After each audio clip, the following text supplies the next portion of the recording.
Hello my all respected viewers, आज आपका गौतम एक नए मोटिवेशनल स्टोरी के साथ प्रेजेंट है और आज का ये स्टोरी आप सबके लिए बहुत अधिक महत्वपूर्ण है। और आज का स्टोरी उनके लिए है जिनको यह लगता है कि मैं गरीब हूँ और गरीब होने के कारण मैं अपनी ज़िंदगी में कुछ नहीं कर सकता हूँ, मेरे पास सफल होने का कोई रास्ता नहीं है। तो आज मैं आप सभी से प्रॉमिस करता हूँ कि इस स्टोरी के बाद आप यह नहीं कहोगे कि मैं गरीब हूँ और गरीब होने के कारण मैं अपनी जिंदगी में कुछ नहीं कर सकता हूँ। So now let's start this story. यह स्टोरी स्टार्ट होता है, एक बार एक व्यक्ति एक कंपनी में काम करता था। अफसोस की बात यह है कि एक छोटी सी गलती के कारण उन्हें नौकरी से निकाल दिया गया। वह व्यक्ति बहुत अधिक दुखी था, लेकिन अपनी जिंदगी को जीने के लिए उन्होंने दूसरे नौकरी की तलाश करना शुरू कर दिया और उसे कहीं नौकरी नहीं मिल रहा था। एक दिन उसे न्यूज़पेपर में उन्होंने देखा कि एक ऑफिस में एक चपरासी का नौकरी खाली था। शुरू में तो उसे भी बुरा लगा, यार मैं चपरासी का नौकरी क्यों करूं, लेकिन उसके पास कोई ऑप्शंस नहीं था करने का, जिसके कारण उसने उस ऑफिस के चपरासी के नौकरी में उन्होंने फॉर्म फिलअप कर दिया, अप्लाई कर दिया। जिसके बाद अगला दिन ही उसे इंटरव्यू के लिए बुलाया गया और जब वह इंटरव्यू के लिए गया ना, खुशी चेहरे के साथ जाता है। वहाँ मैनेजर बैठा था, वह गया और खुशी की बात यह है कि उन्होंने इंटरव्यू को क्लियर कर दिया। जब उसने इंटरव्यू को क्लियर किया ना, उसके बाद मैनेजर ने उसे पूछा कि मैं तुम्हें नौकरी में रख रहा हूँ, जिसके कारण तुम मुझे अपना ईमेल एड्रेस दे दो ताकि मैं तुम्हारा ज्वाइनिंग लेटर तुम्हारे पास भेज सकूं। उसके बाद उस व्यक्ति ने दुखी चेहरे के साथ कहता है कि सर मेरे पास तो कोई ईमेल एड्रेस नहीं है। उसके बाद वो मैनेजर पूरी तरह से आश्चर्यचकित हो जाता है और कहता है क्या इस जमाने में अभी तुम्हारे पास कोई ईमेल आईडी नहीं है? इसका मीन्स तुम इस नौकरी करने के लायक नहीं हो। मैं क्षमा चाहता हूँ, मैं तुम्हें इस नौकरी में नहीं रखूंगा। और उसके बाद वो व्यक्ति वहां से चला जाता है, दुखी चेहरे के साथ वहां से चला जाता है। उसे कुछ समझ में नहीं आता कि मेरे साथ ऐसा क्यों हो रहा है। उसके बाद उन्होंने खुद से सोचा कि मुझे अपनी जिंदगी को जीने के लिए कुछ तो करना पड़ेगा ना। आप कल्पना कर सकते हो यदि आप उस मोमेंट में होते तो आपको किस प्रकार से लगता। और वो पूरी तरह से गरीब हो चुका था। वह अपने घर वालों को भी नहीं बता सकता था कि मुझे नौकरी से निकाल दिया गया है।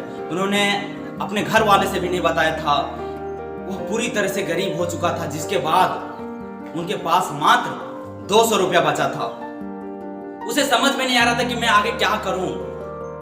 उसके बाद उन्होंने डिसाइड किया कि मैं इस 200 रुपये का किस प्रकार से इस्तेमाल करके मैं अपनी जिंदगी को बदल सकता हूं। और उसके बाद एक 25 साल के लड़के ने यह निर्णय लिया कि मैं इस 200 रुपये का मैं सब्जी खरीदूंगा और घर घर जाकर के मैं इस सब्जी को बेचूंगा। और मैं आप सभी से पूछना चाहता हूं कि यदि उस दौरान हम लोग होते ना तो हम लोग क्या सोचते पता है कि यार इतना पढ़ करके घर घर में जाकर के सब्जी बेचूंगा, लोग क्या कहेंगे कि सब्जी बेचता है। It has been said right. What would people say is the biggest disease? यह सही कहा गया है कि सबसे बड़ा रोग क्या कहेंगे लोग। अरे लोगों की बातों है कहना, लोग कहेंगे आप कुछ भी करोगे। Doesn't matter any person saying about you. इस बात से कोई फर्क नहीं पड़ता है कि लोग आपके बारे में क्या कहता है। इस बात से फर्क पड़ता है कि आप अपनी जिंदगी के बारे में क्या सोचते हो। और अब सुनो कि उसने क्या किया। उन्होंने 200 रुपया का 10 केजी वेजिटेबल खरीदा, उन्होंने सब्जी को खरीदा और जब घर घर जाकर के उन्होंने सब्जी को बेचा और शाम तक उन्होंने देखा कि 200 रुपये से उनके पास 400 रुपया हो चुका था। वह खुश था कि अब मैं अपनी जिंदगी को जी सकता हूँ। और उसके बाद फिर अगला दिन उन्होंने उसी प्रकार से किया। फिर से 400 रुपया का सब्जी खरीद करके उन्होंने देखा कि 800 रुपया हो गया। और इसी तरह से पूरे दिन और पूरे लगन के साथ उन्होंने मेहनत करना शुरू कर दिया। और बिलीव में 5 साल के बाद वह एक बहुत बड़ा बिजनेसमैन बना। उन्होंने खुद के दम पे एक बहुत बड़े कंपनी को क्रिएट किया। वह खुद एक बहुत बड़े कंपनी का मालिक बन गया। You can only imagine. उसके बाद उन्होंने अपने और अपने परिवार वालों के लिए लाइफ इंश्योरेंस करवा रहा था। जिसके बाद उन्होंने एक लाइफ इंश्योरेंस करने वाले व्यक्ति को अपने घर बुलाया। जब वो लाइफ इंश्योरेंस करने वाला व्यक्ति उनके घर आया ना, तो कुछ देर बाद इसके बाद उन्होंने बोला कि सर आप अपना ईमेल एड्रेस दीजिए। उसके बाद उस व्यक्ति ने कहा कि मेरे पास तो कोई ईमेल एड्रेस नहीं है। जो लाइफ इंश्योरेंस करने वाले व्यक्ति आया था ना, वह आश्चर्यचकित था यार कि इतना बड़ा एक बिजनेसमैन, इसके पास एक ईमेल एड्रेस नहीं है। उसके बाद उन्होंने बोला कि सर आप बिना ईमेल एड्रेस का इतने बड़े व्यक्ति बन गए, आप कल्पना कर सकते हैं कि यदि आपके पास ईमेल एड्रेस होता तो आप कहां होते। उस व्यक्ति ने कुछ देर तक सोचा, उसके बाद उन्होंने बोला कि यस, मैं जानता हूं कि यदि मेरे पास ईमेल एड्रेस होता ना तो आज मैं एक छोटे से ऑफिस में एक चपरासी का काम करता, एक ऑफिस बॉय के रूप में काम करता।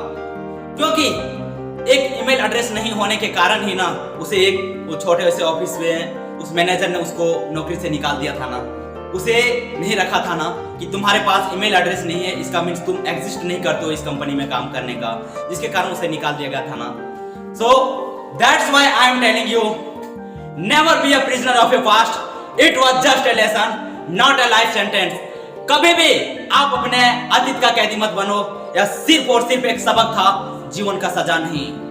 आप खुद कल्पना करके देख सकते हो कि यदि उस व्यक्ति को उस नौकरी से नहीं निकालता और यदि उसके पास ईमेल एड्रेस होता और उसे उस नौकरी में रख लेता तो आज वह एक ऑफिस बॉय के रूप में, एक चपरासी के रूप में काम करता। लेकिन जो भी हुआ ना उसके लिए अच्छा हुआ। That's why I am telling you, whatever happens in your life, whatever happens for the best. जो भी होता है ना अच्छे के लिए होता है। और मैं यही कहना चाहता हूं कि यदि आपको यह लगता है ना कि मैं गरीब हूं, मैं गरीबी के कारण मैं अपनी जिंदगी में कुछ नहीं कर सकता हूं, so that's why I am telling you, if you are born poor it's not your mistake, but if you are die poor it's your mistake, and it's not a mistake, it's called a great sin. अगर आप गरीब पैदा हुए हो ना इसमें आपकी कोई गलती नहीं है, लेकिन अगर आप गरीब मर जाते हो ना इसमें आपकी गलती है। और पता है इसे गलती नहीं, इसे महापाप कहा जाता है। आप खुद कल्पना करके देख सकते हो, यू कैन ओनली इमेजिन। उसके पास, उस व्यक्ति के पास मात्र 200 रुपया था और वह इतने बड़े बिजनेसमैन और उतने बड़े कंपनी का मालिक बन गया। मैं उम्मीद करता हूं कि आपके पास 200 रुपये से तो ज्यादा होगा। तो आप खुद ही इमेजिन कीजिए कि आप एक दिन कितना बड़ा व्यक्ति बन सकते हैं, आप एक दिन कितना सक्सेसफुल पर्सन बन सकते हैं। और लास्टली मैं यही कहना चाहता हूं कि be happy and keep sharing happiness. खुश रहिए और खुशियां बांटते रहिए। Thank you for passionately listening me my all respected viewers. मुझे इतने धैर्यपूर्वक सुनने के लिए आप सभी का बहुत बहुत धन्यवाद। और मैं आप सभी से हाथ जोड़ के विनती करता हूं कि प्लीज आप अपने गौतम को जरूर सपोर्ट कीजिएगा। मैं आपका गौतम हूं और प्लीज आप अपने गौतम को, चैनल को लाइक, सब्सक्राइब और शेयर जरूर कर लेना। Thank you.